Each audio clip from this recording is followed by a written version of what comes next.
प्रधानमंत्री नरेंद्र मोदी ने देशवासियों में नई उम्मीदें पैदा की है, नया विश्वास पैदा किया है।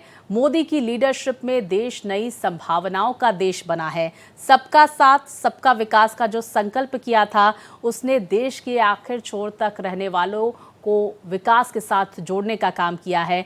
मोदी ने न सिर्फ सशक्त भारत के सपने को साकार किया, बल्कि दुनिया को दिखा दिया है कि भारत मजबूत अर्थव्यवस्था वाला देश है। तो देश की आर्थिक विकास को यकीनी बनाकर पीएम मोदी ने जन जन की आकांक्षाओं को पूरा करने वाले लीडरशिप की पहचान बनाई है और उनकी लीडरशिप को दुनिया स्वीकार कर रही है। मोदी की लोकप्रियता ही है कि चुनावों में जीत की वो गारंटी बन गए हैं। लगातार तीसरी बार प्रधानमंत्री बनने का गौरव हासिल करने वाले वो देश के दूसरे प्रधानमंत्री बन गए हैं। देश के यशस्वी तेजस्वी प्रधानमंत्री मोदी को उनके 74वें जन्मदिन पर भारत एक्सप्रेस की हार्दिक बधाई। पीएम मोदी के जन्मदिन पर पेश है हमारी ये खास पेशकश, मोदी सदैव प्रथम।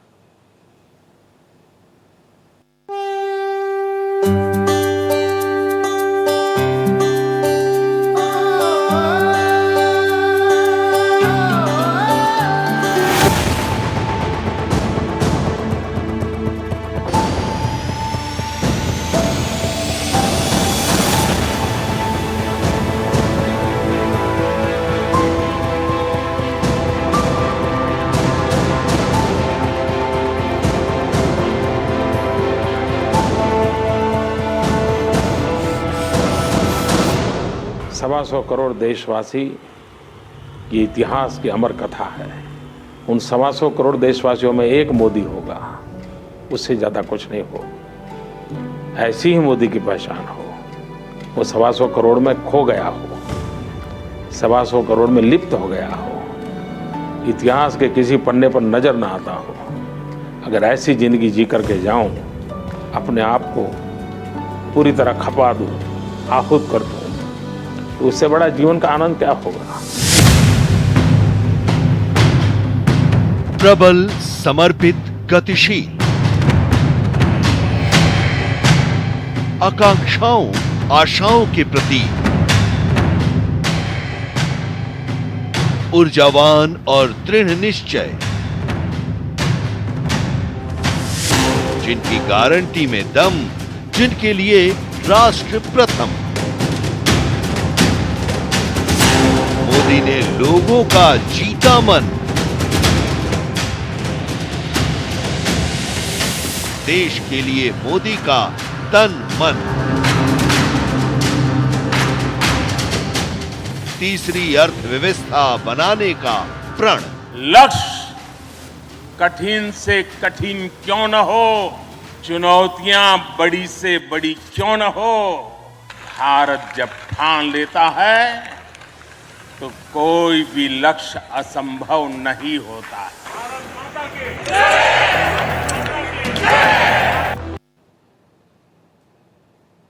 प्रधानमंत्री नरेंद्र मोदी की लीडरशिप का कोई सानी नहीं है। उन्होंने अपने नेतृत्व क्षमता का परिचय देते हुए न सिर्फ अपनी हैट्रिक लगाकर सरकार बनाने के लक्ष्य को पूरा किया है, बल्कि भारत का दुनिया की तीसरी सबसे बड़ी अर्थव्यवस्था का लक्ष्य भी निर्धारित किया है। पीएम मोदी की दूरदृष्टि और उनकी संकल्प शक्ति के दम पर भारत की अर्थव्यवस्था लगातार मजबूत हो रही है। दुनिया को तीसरी सबसे बड़ी अर्थव्यवस्था बनाने के लिए नीति आयोग ने vision for Viksit Bharat at 2047 an approach paper तैयार किया है। इस पर मंथन करते हुए पीएम मोदी ने भारत को विकसित देशों की कतार में खड़ा करने के अपने संकल्प को दोहराया है। मैं एक छोटा आदमी हूं और छोटे छोटे लोगों के लिए बड़ा काम करना चाहता हूं।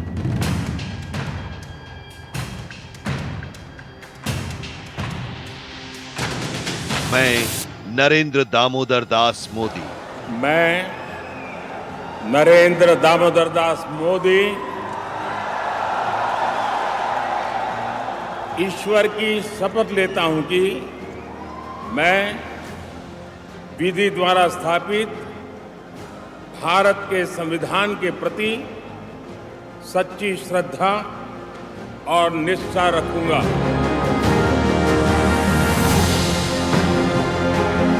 तारीख 9 जून साल 2024, तीसरे कार्यकाल का आगाज। पिछली शताब्दी के तीसरे दशक में ललक थी।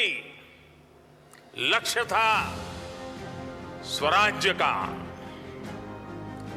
आज लक्ष्य है समृद्ध भारत का।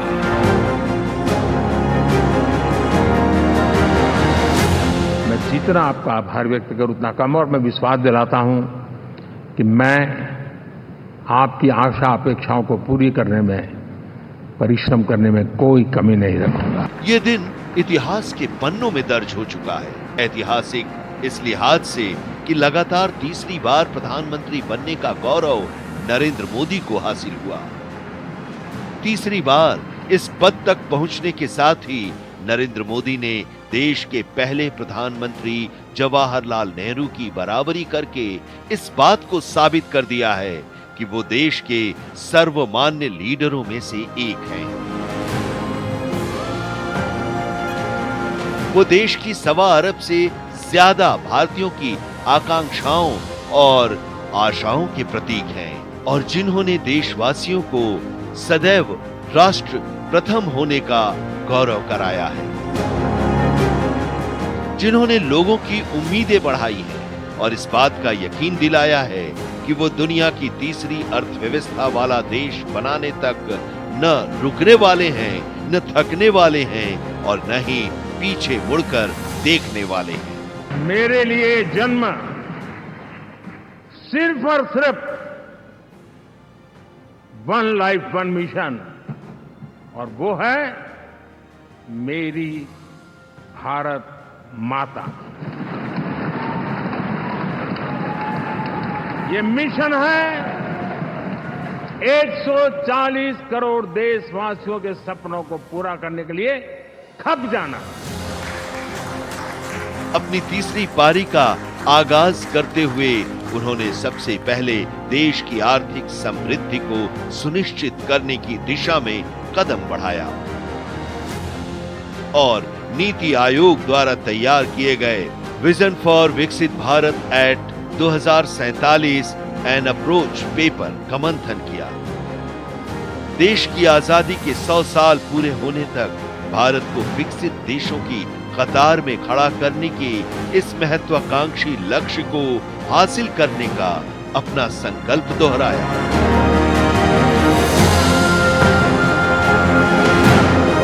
पीएम मोदी की लीडरशिप में देश की आर्थिक तरक्की हुई है। दुनिया भर में मची उथल पुथल के बावजूद देश की अर्थव्यवस्था में 8% की बढ़ोतरी हुई है। एक दशक तक दुनिया की सबसे बड़ी अर्थव्यवस्था की रैंकिंग में भारत 11वें स्थान पर था, जो कि अब 5वें स्थान पर पहुंच गया है।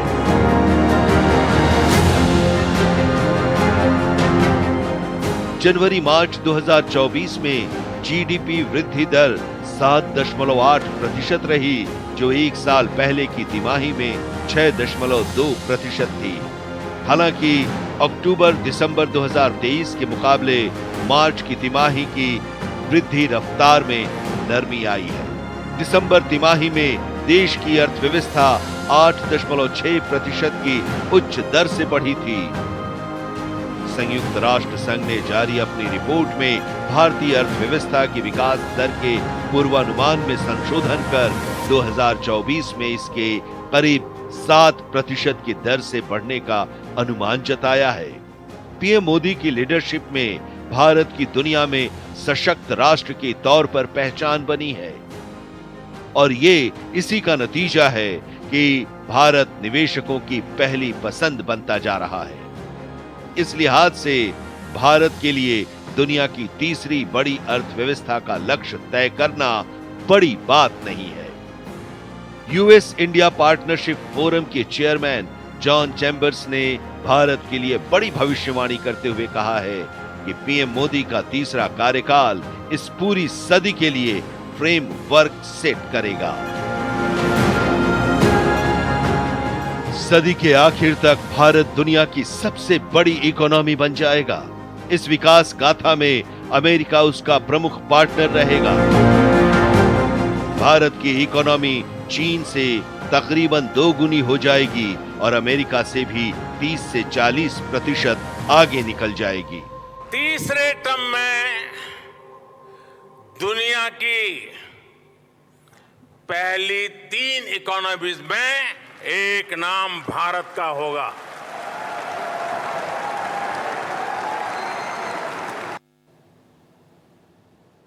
तो पीएम मोदी ने दुनिया को ये दिखा दिया है कि भारत वसुधैव कुटुंबकम की राह पर चलता है। अपने तीसरे कार्यकाल में जंग से जूझ रहे रूस की पहली द्विपक्षीय यात्रा करके पीएम मोदी ने इस पर मुहर लगा दी है। पीएम मोदी दुनिया में शांति स्थापित करने की हिमायती हैं और ये इसी का नतीजा है कि वो न सिर्फ रूस गए बल्कि उसके कट्टर दुश्मन माने जाने वाले यूक्रेन की यात्रा करके दुनिया को हैरत में डाल दिया। ये मोदी की वैश्विक कूटनीति है।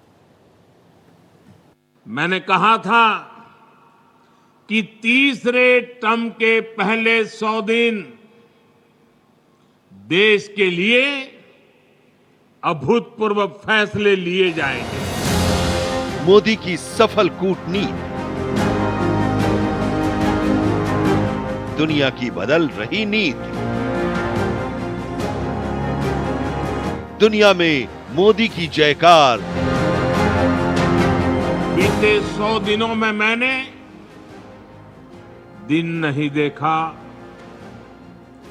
रात नहीं देखा। 100 दिन के एजेंडे को पूरा करने के लिए पूरी ताकत झोंक दी।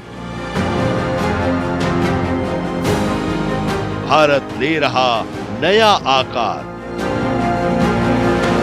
मोदी की वैश्विक कूटनीति। मोदी ने देश को एक नई दिशा दी है, एक नया मकसद दिया है और कुशल नेतृत्व की एक ऐसी लकीर खींची है जो न सिर्फ देश के लिए बल्कि दुनिया के लिए नजीर बन गई है। दुनिया भर में मोदी की हो रही जय जयकार ने देशवासियों का सीना गर्व से चौड़ा कर दिया है। तीसरी बार पीएम बनने के बाद अपनी द्विपक्षीय यात्रा के लिए रूस को चुनकर नरेंद्र मोदी ने दुनिया को हैरत में डाल दिया। नेबर फर्स्ट के फलसफे पर अमल करने वाले पीएम मोदी ने रूस की यात्रा करके इस बात का संदेश दिया कि भारत इस वक्त रूस के साथ भी उतना ही मजबूत संबंध रखे हुए है जितना अमेरिका के साथ। दरअसल 2014 में क्रीमिया पर कब्जा करने के बाद पश्चिम के साथ रूस का तनाव बढ़ा है। रूस और यूक्रेन के बीच जंग जारी है और रूस चीन की तरफ हाथ बढ़ा रहा है। रूस का चीन की तरफ झुकना भारत के लिए चिंताजनक है। लिहाजा भारत को रूस के साथ अपने संबंधों को विस्तार देकर पीएम मोदी ने एक तीर से 2 निशाना साधा। युद्ध के संकट में घिरे रूस को इससे बाहर निकालने के लिए पीएम मोदी ने यूक्रेन की ऐतिहासिक यात्रा की। पीएम मोदी पोलैंड दौरे के बाद यूक्रेन पहुंचे और उन्होंने राष्ट्रपति वोलोदिमीर ज़ेलेंस्की से मुलाकात की। दोनों नेताओं ने हाथ मिलाया और फिर नरेंद्र मोदी ने यूक्रेन के राष्ट्रपति को गले लगा लिया। पीएम मोदी ने ज़ेलेंस्की को भारत आने का न्योता भी दिया। मुलाकात के दौरान नरेंद्र मोदी ने रूस यूक्रेन के बीच चल रहे जंग को खत्म करने पर भी चर्चा की। दुनिया को रूस यूक्रेन के जंग से बाहर निकालने की दिशा में ये उनका अहम कदम माना जा रहा है। ये पीएम मोदी की लीडरशिप का कमाल है कि जंग से तंग आ चुके रूस को पीएम मोदी से आस बढ़ी है और वो इसका समाधान निकालने के लिए उनकी तरफ देख रहा है। पीएम मोदी दुनिया भर में मची उथल पुथल पर गौर करते हुए भारत की एक्ट ईस्ट पर फोकस करते हुए नजर आ रहे हैं। चीन की समुद्री ताकत का मुकाबला करने के लिए उन्होंने ब्रुनेई जैसे छोटे से देश के साथ अपने रिश्तों की बुनियाद को मजबूत किया है, तो सिंगापुर के साथ अहम समझौते करके देश को सेमीकंडक्टर बनाने वाले देशों की कतार में शामिल करने की अपनी मंशा जाहिर कर दी है। एक्ट ईस्ट पॉलिसी दुनिया भर में फैली अस्थिरता को देखते हुए पीएम मोदी ने एक्ट ईस्ट पॉलिसी पर अपना फोकस बढ़ाया है। इसी को ध्यान में रखते हुए उन्होंने ब्रुनेई सहित सिंगापुर की द्विपक्षीय यात्रा की। ब्रुनेई की भौगोलिक स्थिति भी काफी अहम है। यह दक्षिण पूर्वी एशिया, बोर्नियो द्वीप के उत्तरी तट के साथ दक्षिण चीन सागर और मलेशिया की सीमा पर स्थित है।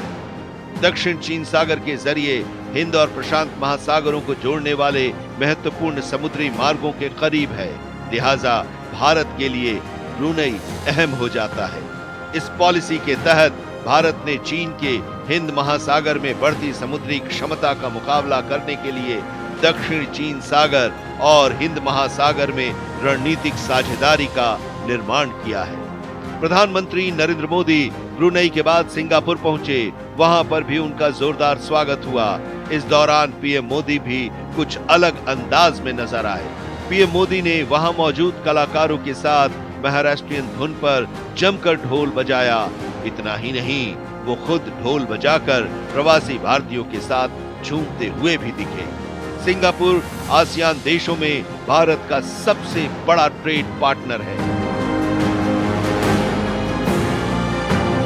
दोनों देशों के बीच डिजिटल तकनीक जैसे DPI, cyber security, 5G, emerging तकनीक जैसे सुपर कंप्यूटिंग, क्वांटम कंप्यूटिंग और आर्टिफिशियल इंटेलिजेंस जैसे क्षेत्रों में सहयोग करने पर सहमति बनी। इसके अलावा दोनों देशों के बीच श्रमिकों के कौशल को बढ़ाने और डिजिटल डोमेन में काम करने वाले लोगों के स्किल को बेहतर बनाने को लेकर भी समझौता हुआ है।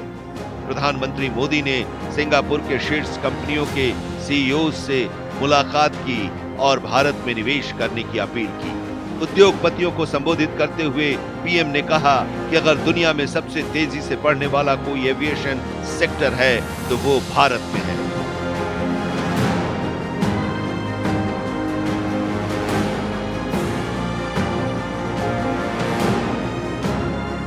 देश का विश्वास पक्का हो गया है कि अब भारत की विकास यात्रा रुकने वाली नहीं है। दुनिया भारत का लोहा यूं ही नहीं मान रही है। अंतर्राष्ट्रीय मंच पर भारत को संभावनाओं वाला देश बनाने वाले पीएम मोदी हैं। पीएम मोदी ने अपने तीसरे कार्यकाल की परियोजनाओं को अमली जामा पहनाने में जुट गए हैं, जिनमें वो परियोजनाएं शामिल हैं जो लोगों की रोजमर्रा की जिंदगी को आसान बनाने में तो मददगार साबित होंगी ही, साथ ही देश की आर्थिक तरक्की को ऊंचाइयों पर पहुंचाने के लिए ग्राउंड पर उतारी जाने वाली हैं। भारत में पब्लिक सर्विस डिलीवरी के पूरे इकोसिस्टम को ट्रांसफॉर्म कर दिया। हमने Jan Dhan, bank account, mobile phone और आधार आईडी की एक जैम ट्रिनिटी, JAM ट्रिनिटी बनाई है। श्रेष्ठ भारत के शिल्पकार भारत ने लिया सशक्त आकार। सुरक्षा हो या व्यवस्था, लोगों की मोदी में आस्था। राष्ट्र सर्वप्रथम को आगे रखकर सशक्त भारत के निर्माता के तौर पर पीएम मोदी ने अपनी एक अलग पहचान बनाई है। राष्ट्रवाद की भावना पैदा करने और उसके साथ विकास के लक्ष्य को हासिल करने की उम्मीदें पीएम मोदी ने लोगों में पैदा की है। जन कल्याणकारी योजनाओं ने जन जन को विकास के साथ जोड़कर अंतर्राष्ट्रीय मंचों पर पीएम मोदी ने सशक्त भारत की तस्वीर पेश की। दुनिया की सबसे बड़ी आबादी को सबसे मजबूत अर्थव्यवस्था वाले देश के तौर पर साबित करके पीएम मोदी ने एक भारत श्रेष्ठ भारत की संकल्प शक्ति को पूरा करके दिखाया। पीएम मोदी ने जिस बड़े लक्ष्य को हासिल करने का संकल्प किया है उसको पूरा करने की तीसरे कार्यकाल में तेजी आई है। पीएम मोदी न सिर्फ एनडीए गठबंधन को एकजुट रखने में सफल रहे हैं, बल्कि उनके विकास का रथ थमा नहीं है। अपने पहले 100 दिन के कार्यकाल में देश भर में नए प्रोजेक्ट्स की झड़ी लगा दी है। सड़कों से लेकर रेलवे और हवाई अड्डों तक हर जगह बड़े बड़े प्रोजेक्ट्स की घोषणा की गई है। इनमें से कई परियोजनाएं आपकी रोजमर्रा की जिंदगी को आसान बनाने और देश को नई ऊंचाइयों पर पहुंचाने के लिए ग्राउंड पर उतारी जाने वाली है। महाराष्ट्र के वधावन में हाल ही में एक मेगा बंदरगाह प्रोजेक्ट को मंजूरी दी गई है, जिसका निर्माण 76,200 करोड़ रुपए की लागत से किया जाएगा। यह बंदरगाह दुनिया के टॉप 10 बंदरगाहों में से एक होगा और देश की इंफ्रास्ट्रक्चर स्थिति को मजबूत करने में मदद करेगा। इसके साथ ही मोदी सरकार ने 62,500 किलोमीटर सड़कों के निर्माण और 25,000 बस्तियों को जोड़ने की योजना को मंजूरी दी है। इन सड़कों के साथ पुलों के निर्माण या अपग्रेड करने के लिए भी 49,000 करोड़ रुपए की केंद्रीय सहायता को मंजूरी दी गई है। 936 किलोमीटर लंबी 8 नई हाई स्पीड सड़क कॉरिडोर परियोजना को 50,600 करोड़ रुपए की लागत से तैयार किए जाने को मंजूरी दी है, जो देश में सड़क परिवहन को और ज्यादा तेज और आसान बनाएंगी। वाराणसी के लाल बहादुर शास्त्री अंतर्राष्ट्रीय हवाई अड्डे के विकास को मंजूरी दी गई है। इसके साथ ही पश्चिम बंगाल के बागडोगरा हवाई अड्डे और बिहार के बेटा में नए सिविल एनक्लेव के निर्माण की योजना को भी हरी झंडी दी गई है। नरेंद्र मोदी के नेतृत्व वाली एनडीए सरकार ने अपने तीसरे कार्यकाल के पहले 100 दिनों में 3 लाख करोड़ रुपए की इंफ्रास्ट्रक्चर परियोजनाओं को मंजूरी दी है। इन परियोजनाओं का उद्देश्य देश में कनेक्टिविटी को बढ़ाना, आर्थिक विकास को तेज करना, रोजगार के अवसर उत्पन्न करना और जीवन को सरल बनाना है।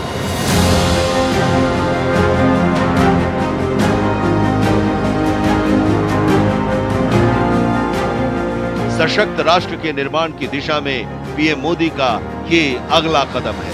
पीएम मोदी सबका साथ, सबका विकास, सबका विश्वास और सबका प्रयास के फलसफे पर यकीन करते हैं और उनका लक्ष्य महज सशक्त भारत का निर्माण ही नहीं है, बल्कि दुनिया के लिए एक बेहतर भविष्य देने की संकल्प शक्ति भी है।